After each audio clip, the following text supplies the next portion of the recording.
Now, let's begin today with, we have a sort of superstar, an expert in the field of computer security.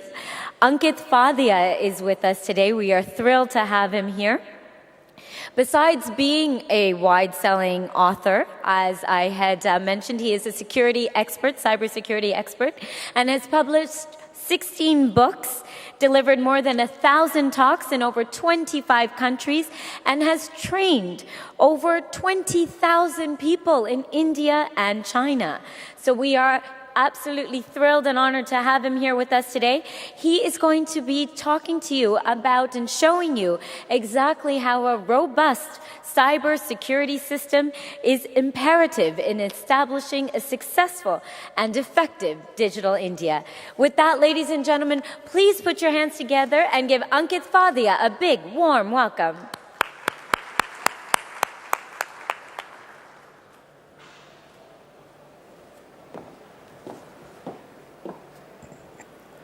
All right, good morning, everybody. Computer security is indeed an issue of global concern. It's an issue of concern not only in boardrooms across the globe, but even for common users in India and globally who use the internet just for educational or entertainment purposes. I'd like to start today's session by asking all of you certain questions that will make you realize how dangerous or how less private the internet has made our lives. How many of you in this audience have email accounts with Hotmail, Yahoo, Gmail, India Times, or Rediff? Stop using them. Hotmail, Yahoo, Gmail, India Times, Rediff put together probably has a few 100 million users across the globe. But did you know that each and every email being sent or received by all those millions of users is actually being scanned for some keywords? In other words, if you were to send an email with the keywords, kill Obama, immediately you're blacklisted, a background check is done on you, and if any links between you and any terrorist organization is found, then obviously you're caught. Otherwise, you're let go free. How many of you use Google.com? Stop using it. So Google is actually known to keep a track of each and every user's searching habits on the internet. In other words, each time you connect to Google.com, whatever keywords you type into Google.com, they're actually getting recorded in the permanent database of Google, along with your name, or at least along with something known as the IP address of your computer. How many of you use antivirus software? Stop using them. In the underground hacking community, there'll be a lot of people who will argue that a lot of times antivirus companies have been known to create viruses, create worms, release them on the internet, infect all your systems, and then sell you a countermeasure. How many of you use Microsoft Windows? Stop using it. Because if you remember, each time an error takes place on Microsoft Windows, there will be a small dialog box that will ask you whether you wish to report that error message to Microsoft or not. Now, obviously, if you click on no, then nothing happens. But if you click on yes, along with that error message, a complete list of system configuration information about your system gets transferred to Microsoft. One last question. How many of you use the internet? Stop using it. Because no matter what you do online, every single move of yours is being watched, is being recorded, is being logged on some server or the other. Now, obviously, it's not possible for any of us in this room to stop using the internet. Which is why today's presentation, or the topic of today's presentation becomes so important. Because what I'm going to try and do in the next half an hour or so, I'm going to try and talk like a criminal, I'm going to act like a criminal, and most of the things that I'm going to show you today are going to be extremely illegal. But don't get alarmed. The idea is not to convert all of you into cyber criminals, but the whole idea is that if you do not even know how cyber criminals work today, there is no way you can protect yourself against the same criminals. So to catch a criminal, even you need to start thinking like one. Now, digital India. I'm sure all of you have heard about Digital India, read about Digital India for the last year or so. That's been around us in every single blog, every single newspaper, magazine, and so on. Now, Digital India has a bunch of different pillars, a lot of different initiatives that all of us as Indians need to be proud of. But I like to actually just start by sharing with all of you my personal favorite initiative / pillar of Digital India, which is something known as a digital locker. How many of you have used the digital locker service? Great. So I'll encourage all of you. One takeaway from this presentation should be I'll encourage all of you to go back home, create an account on Digital Locker. Essentially, it's a government service where any subscriber of Digital Locker, and a subscriber could be somebody like the Passport Authority or the PAN card issuer, any subscriber can actually issue digital government documents through the Digital Locker. All you need is your Aadhaar card, and you can log on to your Digital Locker using your Aadhaar card, and you can digitally download any of your government documents, your college passing certificate or birth certificate, pretty much any kind of government document that generally you would have to run from pillar to post to get. Now you can actually get it online, sitting at home using Digital Locker. Now, why do I talk about Digital Locker? Now, Digital Locker is one of my personal favorite pillars and initiatives of Digital India. And along with Digital Locker, there are a bunch of other things that are going to happen in the next 5 to 10 years in India. But for Digital India to be successful, all Indians need to be more security conscious, need to be more aware about cybersecurity. So what I like to do in today's presentation is share with you 10 most common, most dangerous cybersecurity threats and issues that Indians are currently facing. And I like to actually start by sharing a couple of real-life examples that are pertaining to the first issue, which is invasion of privacy. And the first example is from Mumbai. This happened maybe 6 or 7 years ago. There was a lady in Mumbai who lived in a typical Mumbai apartment, which is a one-room apartment. And this lady had this habit of chatting on the internet for several hours together. One evening when the lady was chatting on the internet, the person with whom she was chatting managed to hack into the lady's computer and infected her computer with a spying software called a Trojan. And once the computer was infected with the Trojan, the criminal, probably sitting in some other part of the world, remotely, secretly used that Trojan to switch the lady's web camera on. So from that moment, whatever happened in the lady's apartment was being broadcasted live on the internet 24 hours a day. And this lady had absolutely no knowledge that something so terrible was happening to her. Life continued for a few weeks, after which the lady went for a job interview. And at that job interview, the person who was sitting across the desk from the lady, he immediately said, "Oh, I'll definitely give you the job. I see you every day on that pornography website. Why would I refuse?" And that's the time the lady realized that something so terrible was happening to her. She rushed back home, disconnected the computer from the internet, complained to the police, investigations were carried out, but unfortunately the criminal was never caught. And in the meantime, the lady probably never wanted to use the internet again. Another example, how many of you use Android phones? Excellent. So I personally love Android phones, and I've been using an Android for the last several years now. However, there is a slight problem with Android phones. The problem is that Google likes to track the location of every single Android user globally. So no matter where you go, as long as your phone is with you, and as long as it is connected to some kind of cell phone tower, a Wi-Fi network, or your location sharing is on, Google is able to track exactly where you go. In fact, a few months ago, I think early 2015, Google launched a website where any Android user can log on and see all the location information that Google has been recording about them ever since they started using an Android phone.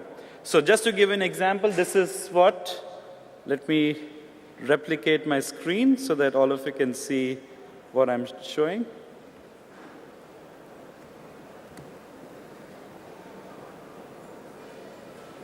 So this is what the website looks like. Essentially, it looks exactly like Google Maps, and you can choose any year or month from this drop-down menu. So let's go back to maybe March 2014, and I can choose, say, 15th or 16th of March. So it will, within a few seconds, search the database and show you the exact location information about me based on my Android phone. So if you notice, so I was studying at Stanford in 2014. This is my apartment, 376 College Avenue. And it tells you what time I woke up, what time I left the apartment, and where all I went throughout the day. Now, this is, as a Google user or as an Android user, there are a lot of advantages if my location is being shared with Google, but then it raises a lot of privacy concerns as well. What if somebody hacks into my Gmail account and gains access to this information? What if somebody hacks into the Google server and gains access to this information? Fortunately, it is possible to disable location sharing so that it does not actually record your location information. But my question is, how many people actually disable that from their Android phone? So this is a great way to quickly move to the second thing that I wanted to share with all of you, which is how to be completely anonymous on the internet. So all of us understand the privacy risks that exist on the internet. Fortunately, there are solutions available, and one of my personal favorite solutions is a software called Tor. So Tor is available as a free download on the internet. It's also available for your phone. So there's an app called Orbot that you can download free of cost from the internet. And Tor allows you to bounce off your internet connection off 3 different randomly selected servers in 3 different parts of the world. And it basically hides your IP address, hides your location, and hides your identity so that you can actually be completely safe and secure and anonymous on the internet. So I'd like to quickly show you Tor. So if all of you look at the screen, this is my Google Chrome browser, which is not using Tor. And if I go to whatismyipaddress.com, it has identified my IP address, my location as well. However, if I use Tor, so Tor comes with its own browser. And once you're connected to Tor, if you then go to whatismyipaddress.com, if you notice currently my IP address has changed, my location is also changed. So I'm using the same laptop, same internet connection, 2 different browsers, but my IP address, my identity can be completely changed. And if you are committing a crime, and if you don't want the police to actually be able to trace you back, you could just change your identity by clicking on the new identity button, and within a few seconds, it will find you 3 new servers to bounce off your connection and give you a completely new identity on the internet. So Tor is fabulous if you want to hide your identity on the internet. It is also fabulous if you want to unblock access to websites that are blocked by the government, blocked by your employer, or blocked by the college that you're studying on. So that's Tor. Now, an app very similar to Tor is something known as Ola. So if you're in India, and if you want to access all your favorite American TV shows and movies for free, so there are websites like Netflix or Pandora or Hulu. Some of these are paid, some of them are free, but generally they will not work in India. So if you want to be able to use these websites in India, just download this Google Chrome app called Ola. It gets installed within your browser. You use your browser to connect to any of your favorite websites that normally will not work in India. Automatically, Ola will change your identity, give you an American IP address, and you will be able to start using these services absolutely free of cost. The next thing, or the next concern that a lot of Indians have in a digital India are spoofing attacks. As more and more people, more and more Indians come online, the threat of spoofing attacks, like email spoofing, are only going to increase. So email spoofing is, like the name suggests, a technique that allows a criminal to send a fake or a spoofed email that looks like a real email from somebody else's email account. In fact, there is a website called mk.cz, which is a free website that anybody can access. And using this website, they can actually send a spoofed email to a victim. So I'm just going to quickly open up this website and show it to all of you. Essentially, just start your browser, connect to mk.cz, and this is what the website looks like.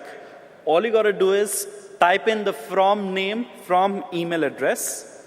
So say, for example, I want to send an email to a friend of mine from Bill Gates at Microsoft.com, offering my friend a job at Microsoft or with Bill Gates or whatever, right? So all I need to do is type the from name, from email address, type the to email address, type the subject of the email, so job proposal, and in this input field, you can type the actual body of the email. So I'm going to type something like, Dear Varun, heard a lot about you from my representatives in Mumbai. Would you like to work as part of my personal technical advisory team here in Redmond? Of course, a 9-figure US dollar salary will be offered to you. Please call me at your convenience on my personal cell phone.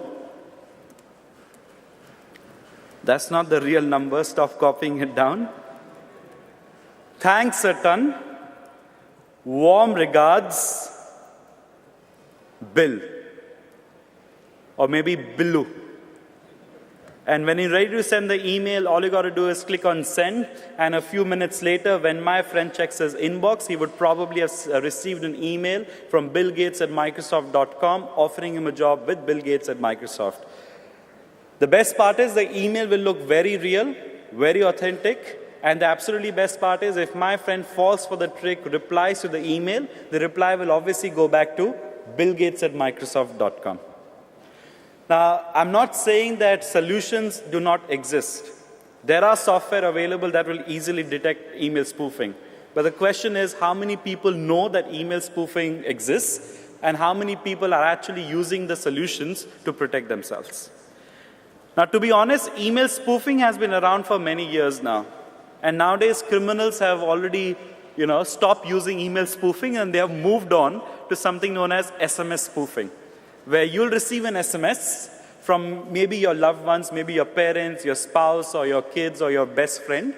And when you look at the SMS, it will look very real because your best friend's or your parents' number will show up, and whatever name you use to save that number will also show up. And most people will tend to trust the SMSs that they get. So think about the following scenario. Maybe your parents or my parents, who are in their 60s, receive an SMS from my cell phone and asking them to make a transfer of some money because I need some money for whatever reasons. A lot of times, people will fall for that trick. People may not actually pick up the phone and talk to the concerned person to verify whether the SMS is real, and may actually transfer the money. And SMS spoofing, once again, there's a website for it. So what is really alarming about cybersecurity is that everything is easy. There are tools, there are ready-made software available that anybody can use. So for SMS spoofing, there's a website called smsgang.com. The only problem with this website is it's not free. So it'll cost you around 100 rupees per spoofed SMS that you want to send out, which may sound a lot compared to 1 paisa for an SMS that a lot of us are used to. But if you think about the amount of damage that you can cause using SMS spoofing, then 100 rupees per SMS is nothing. All you got to do is type in the to SMS number, the from number, pay for it, type in the actual SMS, and click on send SMS. In fact, this website is so professionally developed, it'll automatically tell you whether sending a spoofed SMS in India works or not. And you can also get a list of operators with which SMS spoofing will work within India. So they are not trying to cheat you or steal your credit card details and never send the spoofed SMS. It's a very professionally run website, surprisingly. Right, so that's spoofing attacks. Let's quickly move on to the next very commonly found threat that the average internet user in India faces. Mobile phone spying. I get a lot of emails from people saying that I think my girlfriend is cheating on me, or I think my boyfriend is cheating on me. Can you please help me hack into their mobile phone because I want to find out who they are WhatsApping, what pictures they have, where they are going, and who they are speaking to. Now, obviously, it's illegal to hack into other people's mobile phones, but if you have physical access to somebody's mobile phone, it's extremely easy to download any of these spying software. It's almost like the modern day version of a private detective or a jasus. So you don't need to hire a private detective anymore. You can download any of these apps, install it on the victim's phone, and give the phone back to the victim. So either you need to find an excuse to borrow the victim's phone, or what has started happening in corporate India, or the corporate world of digital India, is that for Diwali gifts or for New Year's, a lot of times CEOs will receive a brand new iPhone or a brand new Android phone from their clients. And people are very happy to receive such, technology savvy gifts. And either they end up using it themselves or they give it to their family members or close friends. But what they don't realize is that a lot of times the person who gave the gift has bought the phone, pre-installed the spying software on it, and then kind of packed it up again and then sent it out to you. So you got to be extremely careful accepting mobile phones as corporate gifts, because nowadays you have a lot of private information being stored on your mobile phone. And the way these apps work is, once you've installed it on the victim's phone, you log on to the website of the app. You obviously got to create an account beforehand. And on the website, you'll be able to see everything that's happening on the victim's phone. So who they are WhatsApping, who they are texting, who they are calling, all confidential photos and videos that they take will be uploaded to the website. And there will be a Google map on the website where you can see the location information about that person as well. These apps, most of them work on, obviously, Android. Some of them work on iPhone, Windows phones as well. They will not work on old Nokia phones, so that is out of the question. Secure communication. So that's a concern for most of us. Now, whenever somebody asks me, how do I securely communicate with my friends, I try and find out what the terrorists are nowadays using. So if you look at ISIS, there are a lot of reports that ISIS has been using secure communication apps like Wickr, Telegram, and Red Phone. So these are basically apps like WhatsApp, where you can text somebody else, you can exchange files, exchange photos, you can even make VoIP phone calls like Skype. The only difference is they use military-grade encryption, and there are security mechanisms that you can use to ensure that the person that you're speaking to on the other end is actually the person that they claim to be. So to give you an example, you will say, if I want to make a secure phone call with you, and I want to make sure it's you that I'm speaking to, and I don't really recognize your voice, then I need to use like a one-time password through some other channel, and then you need to type it into the app. Only then, to kind of authenticate your identity, only then will I actually start the phone call with you.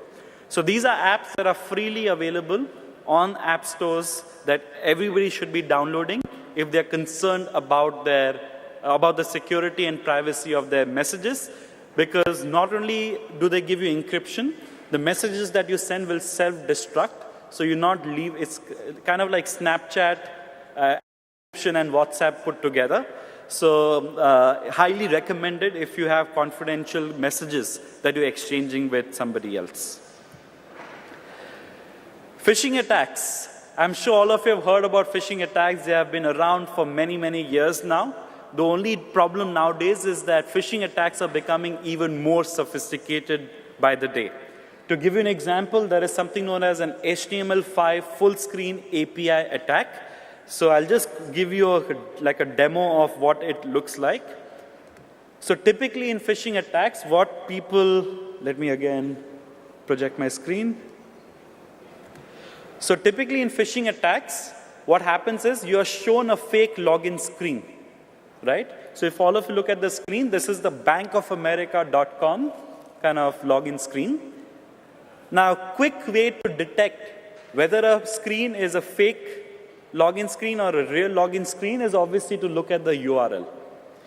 But in this attack, what has happened is the criminal has run some script that puts your browser in full screen mode, and what you see at the top is actually an image.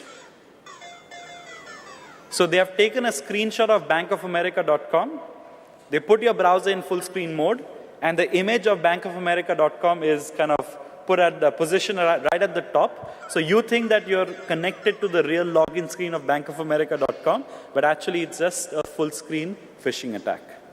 So phishing attacks are becoming more and more sophisticated. To give you another example, there is something known as tab napping. How many of you, when you're browsing the internet, have multiple tabs open in your browser? I think all of us do that, right? Because we are super busy and we have attention spans that last only for 5 seconds, so we need multiple tabs open simultaneously. However, that could pose a security risk. To give you an example, so if you look at my browser, I have 6 different tabs open, right? So imagine that I open up crickinfo.com, I open up citibank.com, Gmail, Facebook. I keep moving back and forth between tabs, and after a while I want to go back to the Citibank tab to log in. I go back to the Citibank login screen, type my username and password, but actually if you look carefully, it's a fake login screen. So I'll repeat this. I don't know if you can see it, but the name of this tab, I think now you'll be able to see it. The name of this tab is testing, right? I move to another tab, keep looking at testing. Wait for like 3-4 seconds. What happened to testing? Testing was automatically changed to some other tab, and that is what tab napping is all about. In tab napping, if you have multiple tabs open in your browser, it is possible for the criminal to run simple JavaScript code. So imagine I run a blog. You come to my blog, you have other stuff open in your browser. I will run JavaScript code to figure out your history, find out which bank you normally bank with, and I'll automatically change the contents of my blog to something else the moment my tab is inactive. And when you come back to my tab, a lot of times you may forget whether you opened this website or did you log in already or not. And it's basically a combination of phishing attacks and also a little bit of redirection kind of attacks. So spoofing attacks combined with phishing attacks are making life for the average internet user who just wants to access their bank account online or access their services online much harder. Cyber terrorism is on the rise. I think, like I said, on most occasions in the security field, terrorists are trendsetters in terms of using the latest method of communicating, latest method of encryption. The example that I'd like to share with all of you is steganography. Right after the September 11th attacks, the US government intercepted a few encrypted emails that were believed to have been sent by the Al-Qaeda. And the problem was when the government opened those emails, the only thing that they found was photographs like these. Photographs of actors, actresses, celebrities, and so on. But the actual emails were completely blank. So the government was very confused. Why is the Al-Qaeda sending photos to each other? So after a lot of investigation, what was found was that the terrorists were using steganography. And steganography is basically the art of taking a file or a message and hiding it inside a photograph, a song, or a video. In other words, when all of you look at this photograph, it looks quite normal. When in reality, behind this photograph, there is some kind of message or file that has been hidden or that has been embedded. So let me now quickly give a demonstration to all of you that shows you how all of you can go back home today and take all the dirty secrets that you have that you want to hide and hide them inside photographs, songs, or videos. The name of the software that you need, which is available as a free download on the internet, is S-Tools, right? And this is what S-Tools looks like. And the way it works is the following. Imagine for a moment that I am a terrorist and I'm planning a major terrorist attack in New Delhi, and I want to send this message to my terrorist team members: bomb the Parliament building on 25th December at 9 a.m. Actually, you know what? 9 a.m. is very early for me to wake up, so let's do it at 11 a.m. Now, if I were to send this message as a regular email, then anybody who intercepts the email will obviously know what the message means. And since I am a terrorist, I don't want anybody to know what I'm communicating. So what I like to do instead is I like to take this message and I like to hide it inside an appropriate photograph. And the photograph that I like to use is Barack Obama's photograph. So how do I make that happen? All you got to do is open up S Tools. So this is what, like I said, S Tools looks like. Drag the photograph inside which you want to hide that secret message. Drag the file that you want to hide inside the photograph. Let's try this again. Okay, let me close this and start it again. Generally, it works. Okay.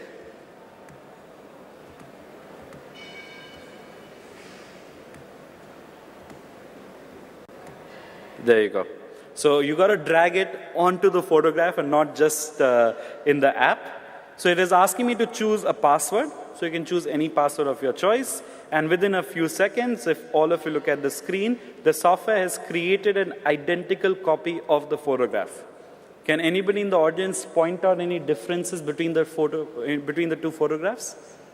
You can even count the number of stars on the flag. There's no difference at all. The human eye cannot differentiate between the two pictures. They're exactly the same. The file size may change depending on how big is the text file that you're hiding inside this photograph. But even if the file size changes, it doesn't matter because there is no way for the police to know the file size of every single photograph that exists in the world, right? So let me go ahead and close the photograph on the left because that does not contain the hidden data. This contains the hidden data. I can right-click on it, save it with any file name of my choice, attach it to an email, send it to my terrorist colleagues. If anybody intercepts the email, they'll only see the smiling photograph of Barack Obama. But when my terrorist colleague receives this email, all that he or she needs to do is drag this photograph back onto the software, right-click on it, click on Reveal, and enter the same password that was used earlier, re-enter that password, and within a few seconds, the secret file is now ready to be revealed. So let me go ahead and save it on the desktop and open it for all of you. And when I open the secret file, it says bomb the Parliament building on 25th December at 11 a.m. As simple as that. Now, what is really shocking about this demonstration is that this is the communication technique that the Al-Qaeda was using in 2001, 14 years ago. So you can imagine what they are today using. So the terrorists are always a few steps ahead of the good guys as far as cybersecurity is concerned. How do you protect your kids on the internet? There is a lot of content on the internet that may not be appropriate for kids. So two simple solutions, which I'm sure a lot of parents in the audience are already using. So there's an app called Net Nanny, which you can use to block all inappropriate content and websites like pornography, etc., from the internet. And there's another app which I highly recommend called Tokomail. So if your kids are maybe 10 years old or 11 years old, and if they're insisting that they should get their own email address, then Tokomail is an app that you should use to monitor their email usage. So Tokomail allows you to create a loud list of email addresses that your kids can communicate with. So maybe their friends, maybe your family members, etc. Any email coming from anywhere else will first come to your phone on the Tokomail app, and you can choose whether you want to approve it or reject it or not. So almost like a gatekeeper for all email access for your kids. And it's a freely available app that runs on iPhones and Android mobile phones. Now, cybersecurity is not limited just to the online world. Even ATM machines can be hacked into. And in this slide, I'm going to show you 4 simple photographs of how an ATM machine normally gets hacked. So typically, an ATM machine has 2 layers of security. Number 1 is the magnetic strip behind your ATM card that stores account information. And number 2 is the 4-digit PIN number that you type at the ATM machine. So in this slide, on the left top corner, you can see that the criminal is attaching an additional reading device on top of the ATM machine. And on the right-hand side, top corner, this is what the modified ATM machine looks like. Looks quite normal to me. And I would probably not think twice before inserting my ATM card into this modified ATM machine. So the first layer of security has been compromised.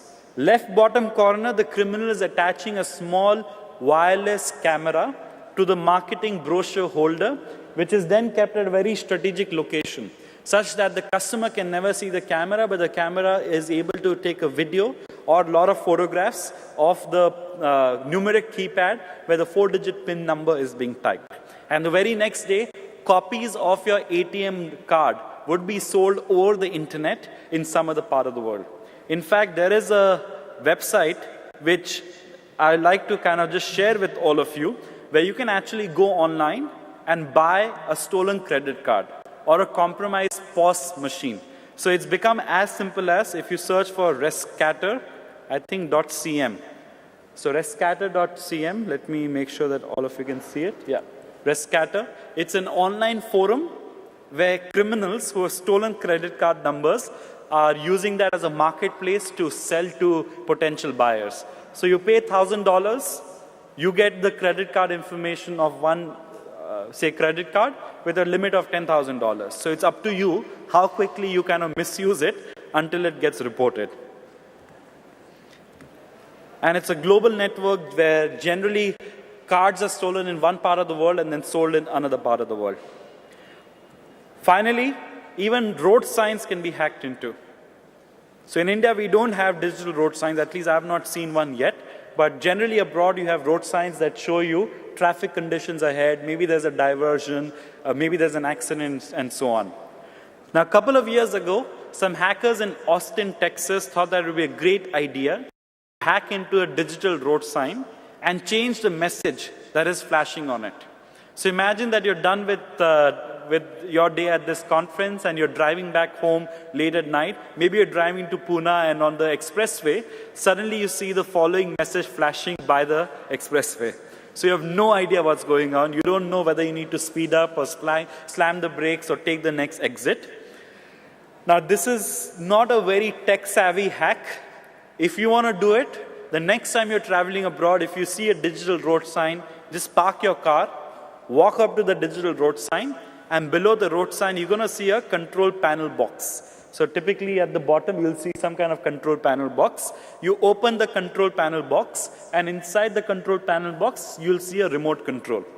And by the way, make sure you're carrying a hammer with you, because this control panel box generally will have a small padlock. So you need the hammer to break the padlock. Once you break the padlock, you open it, access this remote control, press the buttons on this remote control, follow the instructions on that small screen, and you will be able to change the message that is flashing on that digital road sign. However, a quick warning, in most countries, pretty much all countries, this is illegal, and if you get caught, you're probably going to go to jail. So do it at your own risk. It's a lot of fun, but obviously it's not exactly legal. I think we have a couple of more minutes. I'm going to switch hats, stop talking like a criminal, and quickly show you like 10 simple things that you can do to protect yourself. Obviously, you still need to use an antivirus and anti-spyware on your phone and on your computer. Also have a firewall on your personal computer. Something like Zone Alarm or McAfee or Norton would be great. If you can't remember your passwords, ideally you should remember all your passwords. Ideally, you should have different passwords for all your different accounts. Keep changing your passwords as well. But if that's just not possible, instead of choosing a weak password that you're repeating for all your accounts, use a password manager, which is much better. However, the only risk is that if somebody steals your phone, and if they're able to crack the master password of your password manager, then all your passwords get compromised. Email accounts, enable two-step authentication on all your email accounts, bank accounts, Facebook, Twitter, etc. If you have data on your computer that you want to encrypt, use BitLocker. So use BitLocker to encrypt your hard drive, encrypt specific folders within your hard drive. Secure your mobile phone with an antivirus and also tools like Lookout in case it gets stolen.